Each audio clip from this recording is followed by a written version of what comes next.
isključiš iz cele ove priče da ne budeš osuđena kao Luka, jer nju još niko nije osudio, ne znam zašto, evo ja je suđem, ko ćeš ti kurac u ovoj priči, jer niko ovde tu. Koji si ti kurac ovde, bre, druže? Ti si izgubila svoju šansu sa njim zbog zdravstvenih prava.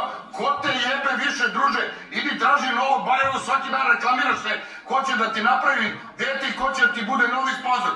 Koji ćeš ti kurac u ovoj priči? A vas dvoje da ste pametni kad ona priča o tome da je pustite da priča. A vi se onda posvađate ponovo međusobno i ljubav. Ali Ivane, oni se prirodno posvađaju. Jeste, ja se slažem.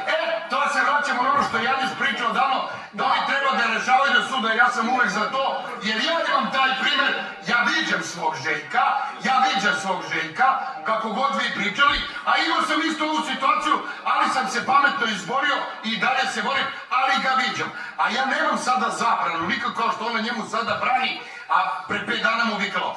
Dakle, vas dvoje ste imali odavno prilike da rešite ovo, a ne da vam glupo stavlja sa programom. Dakle, vas dvoje ste imali odavno prilike da rešite ovo, a ne da vam glupo stavlja sa programom.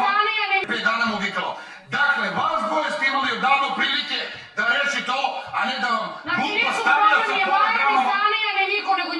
Naravno, i oni su i cela suština ono što je Mića pričao.